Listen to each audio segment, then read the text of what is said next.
There is evil on the other side.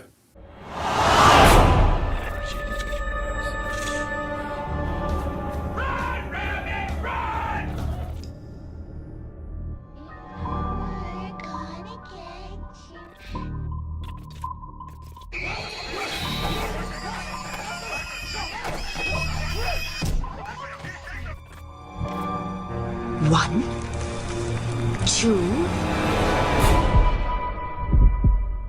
three!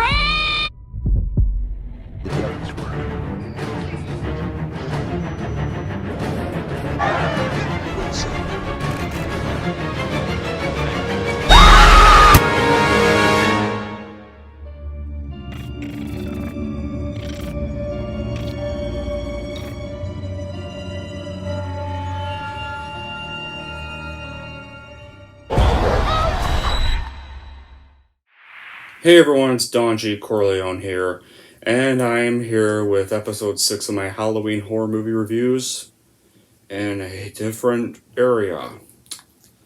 And you want to know why? Because for almost now 2 days, almost 3 days, I've been stuck in the Ministry of Love by Past Me, all because I ignored his warning not to watch and review Craptivity. And now, I've been here. Ever since I've been dragged here, I've had my head shaved. And he won't let me out until I review 1984. But I got a big trick up my sleeve for him. I'm going to actually review an actual horror movie, and I'm going to disguise it as the review for 1984. And I don't think anyone's listening on the telescreens, so... Anyway, this episode is going to secretly be for 2008's Mirrors, the last good horror movie from Alexandre Aja.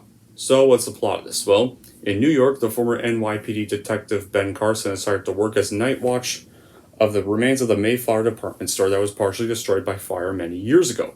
Ben became alcoholic and was retired from the police force after killing a man in a shooting. His marriage was also destroyed, and now he is living in the apartment of his younger sister, Angie. However, he has not been drinking for 3 months and sees the deployment as a chance to rebuild his life. When he goes to the rounds in his first night, he finds that the mirrors are impeccably clean, and his colleague explains that the former night watcher was obsessed with the mirrors. After a couple of nights, Ben sees weird images in the mirrors. Due to the lack of credibility of his past, his ex-wife Amy believes he has hallucinations as a side effect of his medication. Eventually, Angie is found brutally murdered in a bathtub. Ben discovers that there is an evil force in the mirror that is chasing him and jeopardizing his family. So how was this film made? Well, the movie began development in 2005 under the working title Into the Mirror, with music video director Sunny Sonaka talks to direct the movie. Thank God they didn't pick a music video director. The screenplay was initially written by Joe Gangemi and Jim Oz, with rewrites by Michael and Kara Mulroney. After Alexandre Aja signed on to direct, he brought on his partner Gregory Levasseur to completely rework the script. Filming began in fall 2006 and was filmed mostly in the Romania Academy of Sciences building in Bucharest. And Mirrors eventually was released in American theaters on August 15, 2008. Upon release, the film received some negative reviews from critics, but audiences were slightly more forgiving to the film despite some of its flaws. The movie then grossed a total of $77 million worldwide on a $35 million budget. As for my reaction, well, you guys should probably know, this is a horror movie I like that critics hate. This may just have to be my favorite horror movie of 2008. No, I'm not kidding when I say that. I personally find this movie way better than The Strangers.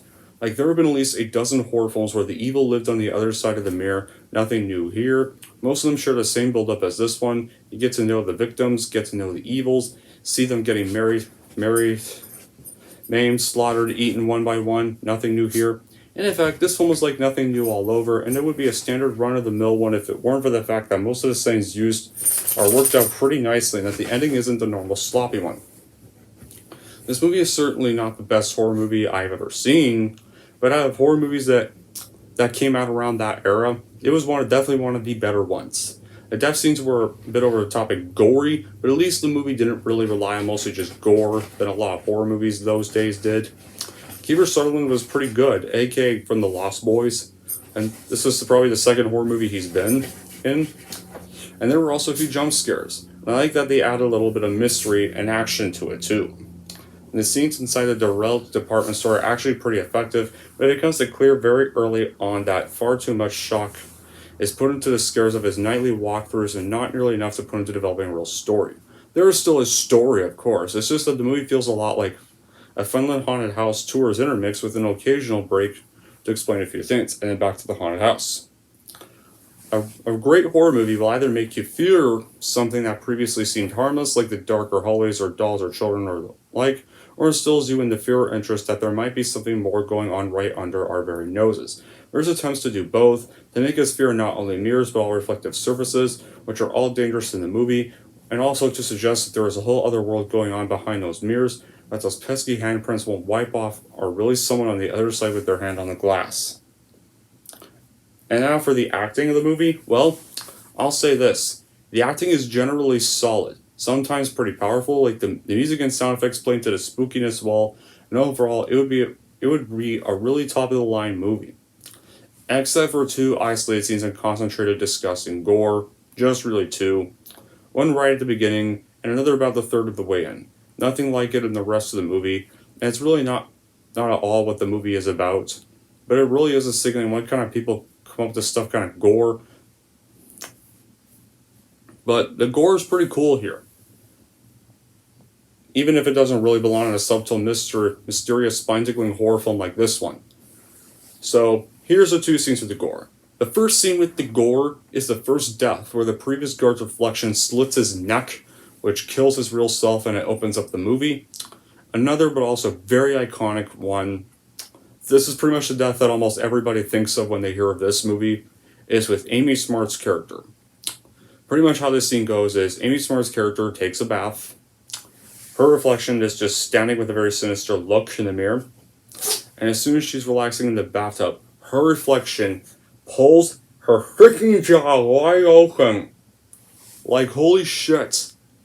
When I first saw this scene, that just very much messed me up. Like, Mears allegedly delivers all the above. The acting is great.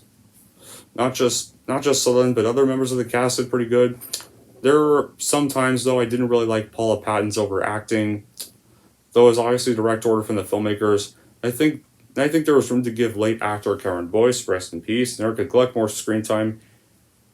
But acting was definitely not one of the film's problems. Because, yeah, while I do really like this film better than most critics, I do have some problems with the film. So yeah, there are still some problems I have with this film. Like, for starters, once again, like I've said, the story did not feel too original, but quite generic. Like, something evil lives in the mirror, we should drive it away before it kills us. What did really seem original was the way the evil in the mirror kills its victims, using their reflections against them. The other biggest problem I have with this movie is the insipid, stupid way this movie ends. Like, especially like this film, I really wish they ended this movie better. Like, in fact, like, by going through the archaic cliches involving psychiatric hospitals, the film completely disappoints us, like, and randomly introducing a nun into the story that was even stranger. Like, and of course, and now as for the ending, how this movie ends, Kiefer Sutherland's character destroys a demon, the Mayflower store crumbles. It seems like he survived the rubble. He gets out of the rubble, and he gets out of the building. He sees a body in the bag, but nobody sees him outside. But he sees like one of the police officers' his name tags in reverse, and he starts to get a bit of suspicion.